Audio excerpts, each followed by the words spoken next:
வணக்கம் நண்பர்களே, இந்த வீடியோவில் புதுக்கோட்டை மாவட்டத்தில் அமைந்திருக்கக்கூடிய திருக்கட்டளை சோமசுந்தரேஸ்வரர் திருக்கோவிலை பற்றி தான் பார்க்க போகிறோம். வாங்க பார்க்கலாம். சோழர்கள் கால கோவில்கள் தமிழகம் எங்கும் காணப்படுகின்றன.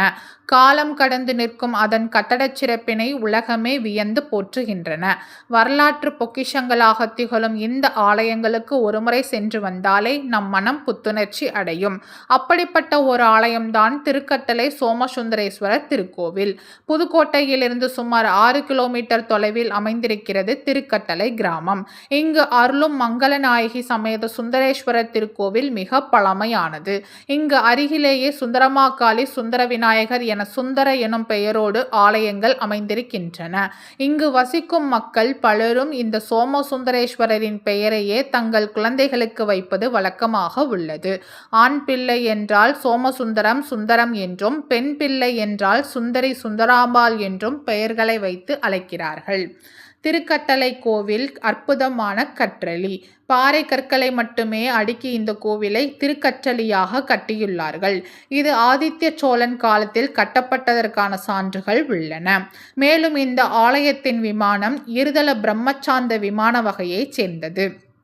முதலாம் குலோத்துங்க சோழன் இந்த கோவிலுக்கான முகப்பு மண்டபத்தை அமைத்ததாகவும் தகவல்கள் சொல்கிறது. அர்த்த மண்டபத்திற்கு முன்னால் உள்ள முகமண்டபமும் கோவிலுக்கு வடக்கு பக்கம் உள்ள அம்மன் சன்னதியும் காலத்தால் பிற்பட்டவையாம். கோவிலில் நுழைந்தவுடனே பெரியதும் சிறியதுமாக 2 பலிப்பீடங்கள் உள்ளன. தொடர்ந்து நந்தி தேவர், அர்த்த மண்டபமும் மகாமண்டபமும் கம்பீரமாக திகழ்கின்றன. சுமார் 1200 ஆண்டுகள் பழமையான இக்கோவில் இன்றும் முறையாக பராமரிக்கப்பட்டு வருகிறது. கருவறையில் சுந்தரேஸ்வரர் வீற்றிருக்க வெளிப்பிரகாரத்தில் சூரியன், சப்தமாதாக்கள், விநாயகர், முருகன், சந்திரன், சண்டிகேஸ்வரர் உள்ளிட்ட தெய்வங்களுக்கு தனி சன்னதிகள் உள்ளன. கருவறையில் சோமசுந்தரேஸ்வரர் என்ற திருநாமத்துடன் அருள் புரிகிறார் ஈசன். கருவறை சதுர வடிவில் அமைந்திருக்கிறது. கங்கை கொண்ட சோழபுரத்தில் நந்தியின் மீது விழும் சூரிய ஒளி நேராக சுவாமியின் திருமுகத்தில் விழும்.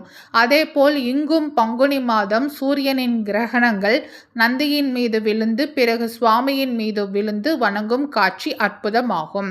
அப்போது சிறப்பு அபிஷேக வழிபாடுகள் நடைபெறும். இங்கு அருளும் மங்களநாயகி அம்பாளுக்கு மாங்கல்யம் நல்கும் மங்களநாயகி எனும் திருப்பெயர் உண்டு. திருமண வரம் அருளும் தேவி என்பதால் இந்த திருநாமம் ஏற்பட்டது. திருமணம் முடிந்த பெண்கள் இங்கு வந்து அம்பாள் சன்னதி முன் நின்று அன்னையை வணங்கி தங்களுடைய மாங்கல்யத்தின் மீது குங்குமம் வைத்து வேண்டிக் கொண்டால் மாங்கல்யம் நிலைத்து நிற்கும் என்பது ஐதீகம். எல்லா கோவில்களிலும் திருக்கரங்களில் தாமரை ஏந்திய கோலத்தில் சூரியன் அருள்பாலிப்பார். இங்கே விசேஷமாக இடது கை இடுப்பில் பொருந்தி இருக்க வலது கையால் அபயம் காட்டியபடி அவர் அருள்வது சிறப்பு. எனவே இத்தலம் சூரிய பரிகார தலமாகவும் திகழ்கிறது. இங்கு அருளும் ஜேஷ்டா தேவியின் கைகளில் மாந்தியும் குளிகனும் குழந்தைகளாக திகழ்கிறார்கள். இந்த தேவியையும் அம்பாளையும் தரிசிப்பதால் திருமண வரம் கைகூடும், மாங்கல்ய பலம் பெருகும் என்பது நம்பிக்கை. பௌர்ணமி தினத்தில் அம்பாளுக்கும், தேய்பிரை அஷ்டமியில் ஜேஷ்டா தேவிக்கும், பைரவருக்கும் அபிஷேகங்கள் நடக்கின்றன. நவராத்திரி ஆடி வெள்ளிகளில் அம்பாளுக்கு அபிஷேகம், அலங்காரம் நடைபெறும்.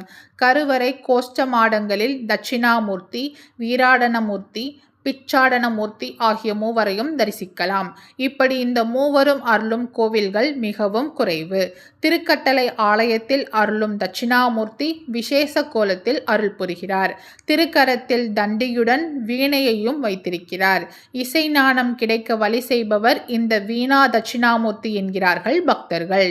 அன்பர்கள் பலரும் இங்கு வந்து தங்களுக்கு இசை ஞானம் வாய்க்கவும் பெருகவும் இந்த தட்சிணாமூர்த்தியை வழிபட்டு செல்கிறார்கள்.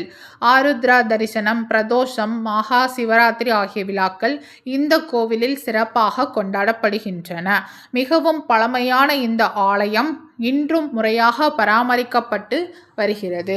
வாய்ப்பிருக்கும் அன்பர்கள் ஒருமுறை சோமசுந்தரேஸ்வரரை வழிபட்டு வாருங்கள்.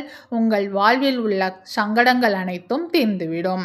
இந்த வீடியோ உங்களுக்கு பிடிச்சிருந்தால் லைக் பண்ணுங்கள், ஷேர் பண்ணுங்கள், சப்ஸ்கிரைப் பண்ணுங்கள். மறக்காமல் அடுத்து எந்த கோவிலை பற்றி பார்க்கலான்றதை கமெண்டில் சொல்லுங்கள். நன்றி மக்களே.